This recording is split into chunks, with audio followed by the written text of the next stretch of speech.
The Lord be with you. And with your spirit. A reading from the Holy Gospel according to John. Praise to you, Lord Jesus Christ.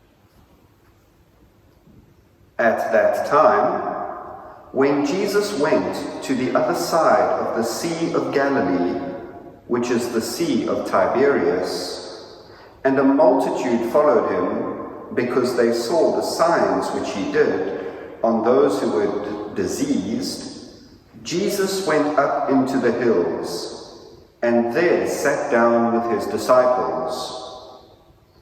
Now the Passover, the feast of the Jews, was at hand. Lifting up his eyes then, and seeing that a multitude was coming to him, Jesus said to Philip, "How are we to buy bread, so that these people may eat?" This he said to test him, for he himself knew what he would do. Philip answered him, 200 denarii would not buy enough bread for each of them to get a little. One of his disciples, Andrew, Simon Peter's brother, said to him, "There is a lad here who has 5 barley loaves and 2 fish. But what are they among so many?" Jesus said, "Make the people sit down." Now there was much grass in the place, so the men sat down, in number about 5,000. Jesus then took the loaves, and when he had given thanks, he distributed them to those who were seated. So also the fish, as much as they wanted. And when they had eaten their fill, he told his disciples, "Gather up the fragments left over, that nothing may be lost." So they gathered them up, and filled 12 baskets with fragments from the 5 barley loaves left by those who had eaten. When the people saw the sign which he had done, they said, "This is indeed the prophet who is to come into the world." Perceiving then that they were about to come and take him by force to make him king, Jesus withdrew again to the hills by himself. The Gospel of the Lord.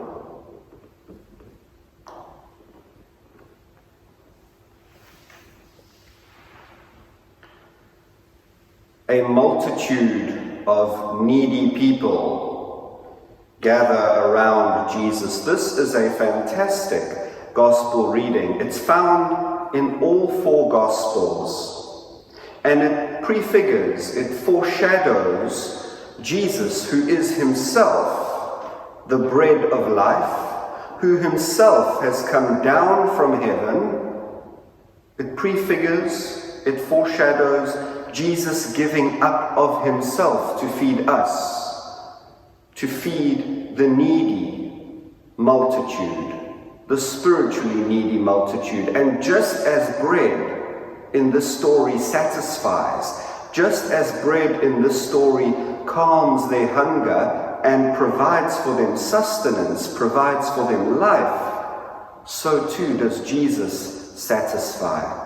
So too does Jesus calm our spiritual hunger. So too does Jesus provide for us eternal life, life that will last. The parallels are amazing.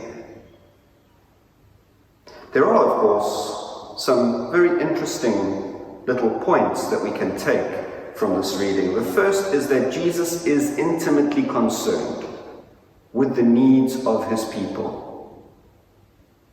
What do they need? How are they hungry? How can I help them? I want to do something for them.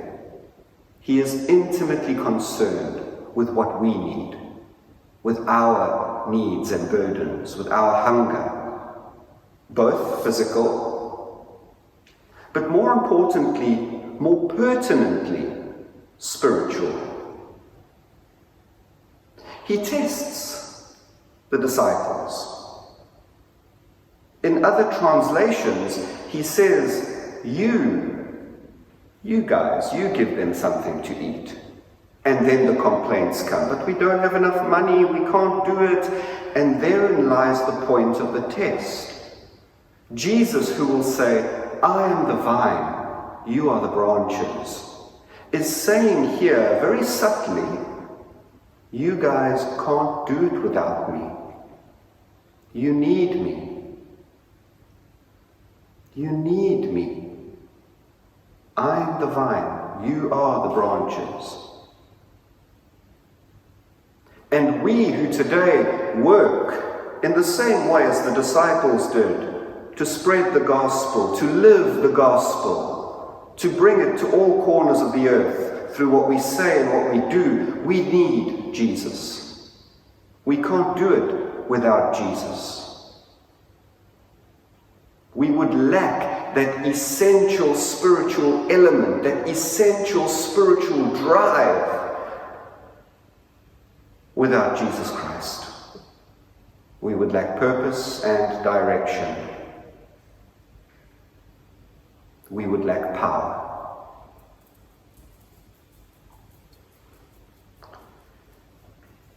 Jesus then performs the miracle.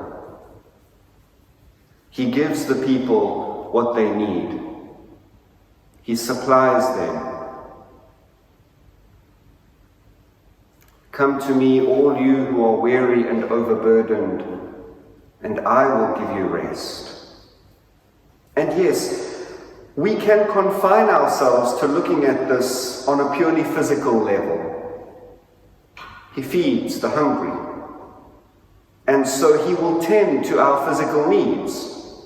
He will cure our sicknesses. He will help us pass our matric exams. He will save our businesses from liquidation, and so on and so on and so on. But to do that is to impoverish Jesus, because the real depth of this miracle, as I said at the beginning, the real depth of this miracle is that it foreshadows a much deeper hunger being met, a much greater miracle being effected.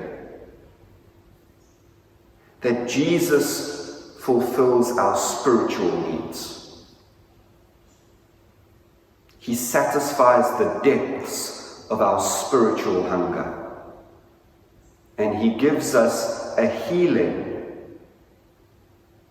a cure, a life eternally with the Father that will last beyond all things, imperishable life.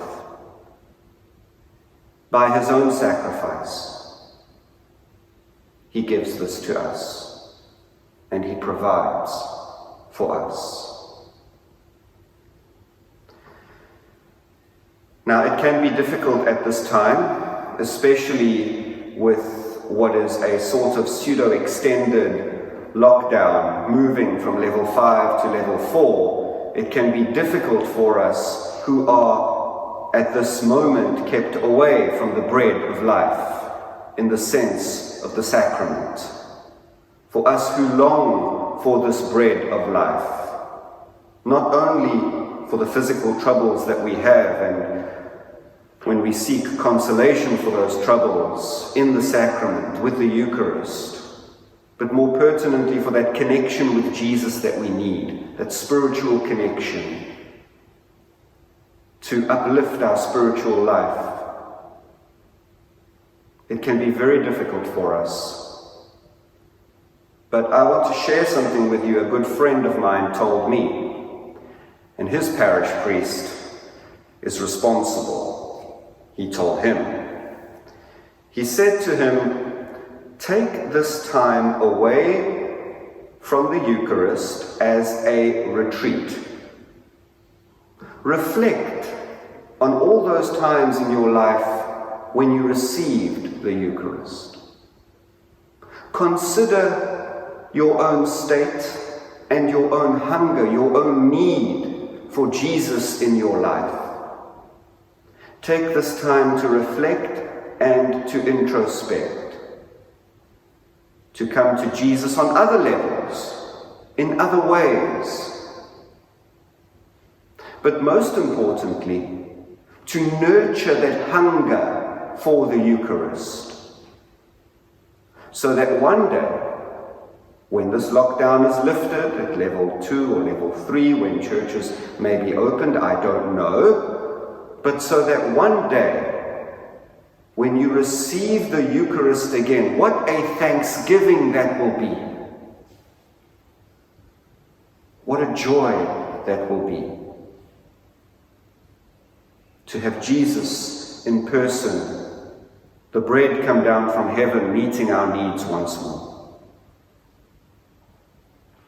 And brothers and sisters, there is no greater joy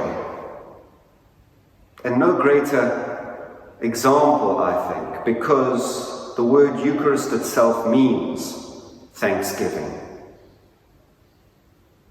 So let us all look forward to that day. For us priests, when you can be with us in thanksgiving, receiving the bread of life. And for you all whom we miss terribly, when once more you can receive that very same bread of life, that very same Jesus who wants to meet your needs. Amen.